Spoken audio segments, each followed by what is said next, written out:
होगी आपका bus stand पास में अजातशत्रु किला मैदान। यहाँ का नाम है गिरिवर्ज। ये 5 पहाड़ से घिरा हुआ है। पहला पहाड़ विपलाचल जहाँ सूरज कुंड, मखदुम कुंड, गुरु नानक कुंड है। दूसरा पहाड़ रत्नागिरी जहाँ भगवान बुद्ध को शांति मिला, रोपे झूला लगा हुआ है। तीसरा पहाड़ उदयगिरी जहाँ जरासंध और भीम से युद्ध हुआ, रथ का पहिया कबड़ा हुआ है। आपका पीछे वाला सोना पर्वत का नाम है सोनागिरी पर्वत। ये पर्वत का नाम है सोनागिरी। सोनगिरी पर्वत। अच्छा। क्योंकि भगवान महावीर आए थे ना, तो सोना का रत्न बना करके उनको स्वागत किया गया, तो इसका नाम रखा है सोनगिरी पर्वत। ये 5वां पहाड़ व्यवहारगिरी। जैन शास्त्र में कहा जाता है रोहिण्याचल की गुफा। बौद्ध धर्म में कहा जाता है सप्तपर्णी गुफा, क्योंकि भगवान बुद्ध के जब कुशीनगर में परिनिर्माण हुए तो 3 महीना के बाद बौद्धों का प्रथम संगीति सभा सम्मेलन हुआ। इसके भीतर में 3 पुस्तक लिखा गया। सुत्त पिटक, विनय पिटक, अभिधम, जो बौद्धों का धर्म। इसके अंदर गुफा है क्या? जी हाँ। किधर से? गर्म पानी के बगल से सीढ़ी है, 565 सीढ़ी जाएंगे, 2 स्पॉट मिलेंगे देखने के लिए। ऊपर में बाबा सिद्धनाथ का भी मंदिर, शंकर भगवान का द्वापर युग का है, जो जरसंध महाराज वहाँ पूजा करने के लिए जाते थे। नीचे में सोन भंडार गुफा, इसी पहाड़ से गर्म पानी निकलता था, बोलते हैं ब्रह्मकुंड। मगध के राजा जरासंध का कहीं नामो निशान नहीं था। उनका पिताजी का नाम था राजा बृहदत्त। राजा बृहदत्त अपने मन में ऐसा सोचे कि यहाँ का राजा हम, हमारे पास धन संपत्ति बेशुमार है, कोई संतान हमारा नहीं है, लड़का है लड़की है, मेरे मरने के बाद में राजा बनेगा तो कौन बनेगा, ये सब धन संपत्ति बेकार है, कोई काम का नहीं। तो इस जंगल में जो है ना, अपना जीवन दान देने के लिए आए। कोई जीव जंतु हमको खा जाएगा। जो भी जीव जंतु आते थे इनको देख के भाग जाता, खाता था नहीं, सोचते आए मरने के लिए, कोई खाता भी नहीं, भाग जाता है। तो गौतम ऋषि तपस्या में बैठे, तो तपस्या उनका टूट गया। पूछते हैं राजन, इतने बड़ा राजा होकर के आप जंगल में अकेले भटक रहे हैं क्यों? तो भटक रहे हैं इसी बात के लेकर के कि हम यहाँ का राजा, हमारे पास धन संपत्ति बेशुमार है, कोई संतान हमारा नहीं है कि मेरे मरने के बाद में राजा बनेगा कौन, इसलिए अपना जीवन दान देने के लिए आए। ऐसी कोई बात नहीं है, लीजिए एक फल देते हैं, अपना पत्नी खिला दीजिएगा। तो एक आम दिए।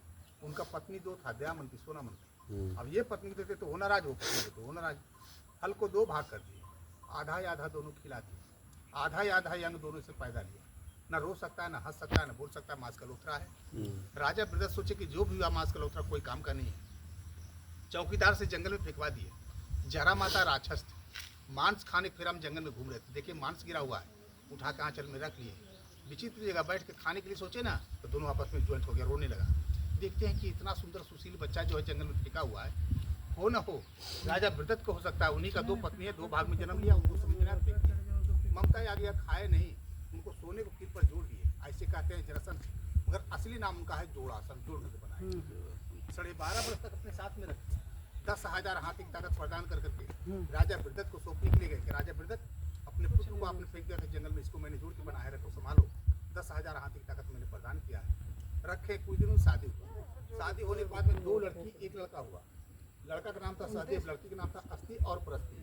दोनों को शादी किए। कंस वहाँ से दूध बेचते थे, हमारा ससुर साहब खा करके पूछते रहेंगे, जो भी दूध आता था इनके कि हाँ नहीं, आपने दूध को करते थे क्या?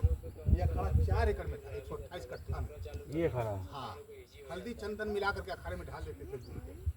कुश्ती लड़ने वाला को गिरने फिरने से कोई दुख तकलीफ ना होगा।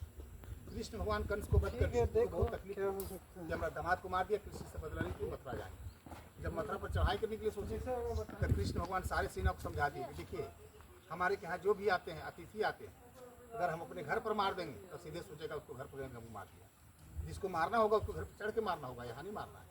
तो युद्ध करते थे और भाग जाते थे, युद्ध करते थे भाग जाते। 17 वर्ष यहीं किए। मथुरा छोड़ के द्वारकापुरी चले गए, तो उनका नाम रखा रणछोड़। द्वारकापुरी भी जाकर पत्थर उत्थर फेंके जरासंध, कृष्ण भगवान का ऐसे सुधारने वाला हमसे नहीं है। तो वहाँ से रथ में बैठ कर कृष्ण, अर्जुन और भीम आए। वो पहाड़ का वो साइड नदी है, नदी का उस पार में जाकर रथ गिराए, तो गाँव बस्ती का नाम रखा है गिरियक। वहाँ पर शंकर भगवान की पूजा किए। शंकर भगवान का द्वापर युग का मंदिर आज भी है नदी के उस पार में।